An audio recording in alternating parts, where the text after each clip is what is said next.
Hello అండి, నేను మీ రజిత. ఈరోజు వీడియోలోకి వెళ్ళే ముందు ఒక చిన్న ఇన్ఫర్మేషన్ షేర్ చేస్తున్నాను. హెచ్పివి వ్యాక్సిన్ గురించి వినే ఉంటారు కదండి. సర్వైకల్ క్యాన్సర్ రాకుండా ప్రివెంట్ చేస్తుంది. 9 ఇయర్స్ గర్ల్స్ నుంచి 45 ఇయర్స్ ఉమెన్స్ వరకు వేయించుకోవాలి అని చెప్తున్నారు. ఇంతకుముందు ఓన్లీ గర్ల్స్ అండ్ ఉమెన్స్ అనేవాళ్ళు, ఇప్పుడు బాయ్స్ అండ్ జెంట్స్ అని కూడా చెప్తున్నారు. సో దీని గురించి ఇన్ఫర్మేషన్ కోసం మీ దగ్గరలో ఉన్న డాక్టర్ని సంప్రదించండి. మీ ఇంట్లో ఉన్న 9 ఇయర్స్ నుంచి 45 ఇయర్స్ వరకు ఆడపిల్లలకి ఆడవాళ్ళకి తప్పకుండా వేయించుకోండి.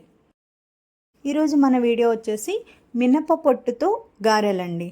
ఇది చాలా నా చిన్నప్పుడు మా అమ్మమ్మ నాన్నమ్మ వాళ్ళు కూడా చేసేవాళ్ళు. చాలా పాతకాలం నాటిది. ఇప్పుడు మనం ఎవరూ ఇలాంటివి చేసుకోవట్లేదు. ఎందుకంటే మనందరం కూడా ఇప్పుడు గుళ్ళు మినపప్పు వాడుతున్నాం కదా, పొట్టు పప్పు అనేది వాడట్లేదు. సో అందుకోసం మనకి ఎక్కువగా తెలియదు.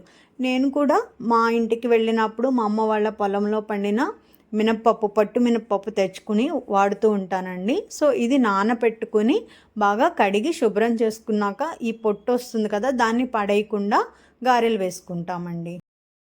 ఇక్కడ కనిపిస్తుంది కదండి, పొట్టు అనేది ఇలా ఉంటుంది. అంటే పొట్టు మినప్పప్పుని కడిగిన తర్వాత ఇలాగా పొట్టు వస్తుంది కదా, దాన్ని యూస్ చేస్తామన్నమాట. దీనిలో ఎక్కువ మట్టి ఇసుక ఉంటుందండి. దీన్ని బాగా క్లీన్ చేసుకోవాలి. అంటే నార్మల్గా వాటర్ వేసి వంచేయడం కాకుండా ఒక జాలీలో వేసి ఆ ఇసుక మట్టి అంతా పోయేదాకా క్లీన్ చేసుకోవాలి.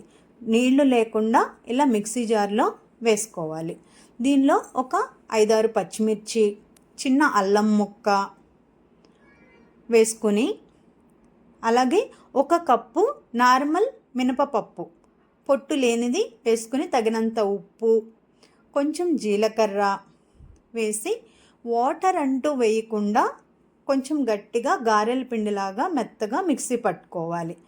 దీనిలో సన్నగా తరిగిన ఉల్లిపాయలు 1 కప్పు, కొత్తిమీర, కరివేపాకు సన్నగా తరుగుకుని వేసుకోవాలి. ఒక 2 స్పూన్లు బొంబాయి రవ్వ, ఉప్మా రవ్వ ఉంటుంది కదండి, అది.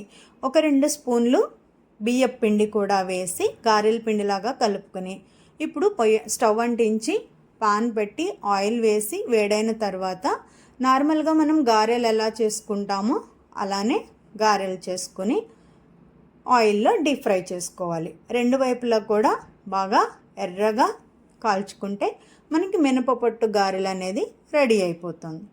ఇక్కడ కనిపిస్తున్నాయి కదండి, చూడండి, చాలా క్రిస్పీగా, చాలా అంటే చాలా టేస్టీగా ఉంటాయి. ఈ విధంగా ఉంటాయి. ఇలాగే మిగిలిన పిండి అంతా కూడా మనం గారెలు వేసుకోవాలి. ఫ్రై చేసిన గారెల్ని టిష్యూ పేపర్ మీద వేసుకుంటే ఎక్సెస్ ఆయిల్ మొత్తం అబ్జర్బ్ అయిపోతుంది. ఈ గారెలు చాలా రుచిగా ఉంటాయండి. ఒక్కసారి ఇలా ట్రై చేయండి. మీ ఇంట్లో మళ్ళీ మళ్ళీ ఇలాంటి గారెలనే చేసుకుంటారు. అంత బాగుంటాయండి. బ్రేక్ఫాస్ట్లో టొమాటో చట్నీ లేదా అల్లం చట్నీతో కూడా చాలా బాగుంటాయి. ఎస్పెషల్లీ చికెన్ కర్రీ లేదా మటన్ కర్రీతో అయితే అద్భుతంగా ఉంటాయండి. నచ్చాయా? నచ్చితే లైక్ చేయండి. ఇలాంటి మరిన్ని వీడియోస్ కోసం ఛానల్ని సబ్స్క్రైబ్ చేసుకోండి. Thank you.